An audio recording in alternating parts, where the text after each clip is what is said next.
ട്രിവാൻഡ്രത്ത് വെച്ചാണ് ആയിരുന്നല്ലോ. ബാക്കി ഒരു സ്റ്റേജിലും ആളില്ല, സ്റ്റേജിലല്ല സദസ്സിലും ആളില്ല കാണാൻ.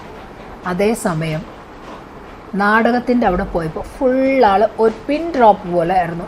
ഒരു അത്രയ്ക്ക് ഒരു സൂചി കുത്താൻ ഇടമില്ലാത്ത രീതിയിൽ ആണ് ആളുകളിരുന്നത്. ഒന്ന് അങ്ങോട്ടേക്ക് പോകാനോ ഇങ്ങോട്ടേക്ക് പോകാനോ ഒന്നിനും പറ്റില്ല. ആ കാലത്ത് തുടങ്ങി അവസാനം തീരുന്നത് വരെ.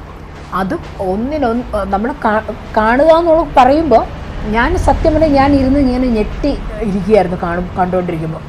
എത്രമാത്രം കാശ് മുടക്കിയാണ് ഓരോരുത്തർ ചെയ്യുന്നതെന്നുള്ളത്.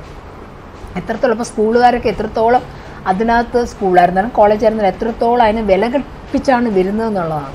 പണ്ട് വെറും നമ്മൾ ഡാൻസിനാണ് ഏറ്റവും കൂടുതൽ കാശ് മുടക്കുന്നതെന്നാണ് പറഞ്ഞിരുന്നത്. പക്ഷെ ഇപ്പം അങ്ങനെയല്ല, നാടകം അത്രത്തോളം ഇതാണ്.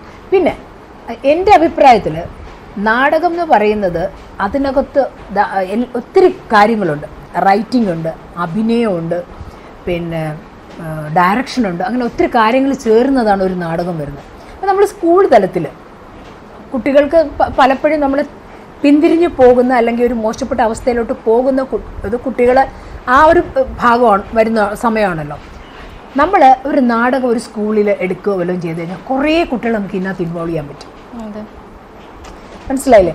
അപ്പം അങ്ങനെ വരുമ്പോൾ കുട്ടികളിലുള്ള ഓരോരുത്തർക്കും പല ടേസ്റ്റ് ആയിരിക്കും. ചിലർക്ക് റൈറ്റിങ്ങിനായിരിക്കും, ചിലർക്ക് ഡയറക്ഷനിലായിരിക്കും, ചിലർക്ക് ക്യാമറയിലായിരിക്കും, ചിലർക്ക് എഡിറ്റിങ്ങിലായിരിക്കും. അപ്പോൾ ഇവരെല്ലാവരും നമുക്ക് കൊണ്ടുവന്ന് ഒന്നിൽ കൊണ്ടുവരാൻ പറ്റും. അപ്പോൾ കുറേ കുട്ടികൾ ഇതിനകത്ത് അട്രാക്റ്റ് ചെയ്യാൻ പറ്റും, കുറേ കുട്ടികൾക്ക് അവരുടെ അഭിരുചി വളർത്താൻ പറ്റും. ഇങ്ങനെ കുറേ കാര്യങ്ങൾ വരുമ്പോൾ അറിയാമല്ലോ, നമ്മൾ ഫുള്ളി എൻഗേജ്ഡ് ആകുമ്പോൾ നമ്മൾ ഒരിക്കലും മറ്റൊരു ചിന്ത നമുക്കുള്ള പഠിത്തം നമുക്കിഷ്ടമുള്ള എന്തെങ്കിലും ഒരു കഴിവ് അതിലേക്ക് നമ്മൾ തിരിയുമ്പോഴേക്ക് ബാക്കി വരുന്ന ഫ്രീ ടൈമാണ് നമ്മളെ മറ്റ് പല ചീത്ത ചിന്തകളിലേക്ക് നമ്മളെ കൊണ്ടുപോകുന്നത്. പക്ഷെ അപ്പോൾ ഈ കുട്ടികൾ ഇതിനകത്ത് ഫുള്ളി പാക്ഡ് ആവും. സമൂഹം എന്ന് പറയുന്നത് ആക്ച്വലി നമ്മൾ സമൂഹത്തിൽ ഇതിനെയൊക്കെ വളർത്തിക്കൊണ്ടുവരാൻ, പ്രത്യേകിച്ച് നാടകത്തിനെ വളർത്തിക്കൊണ്ടുവരേണ്ട ആവശ്യമാണ്.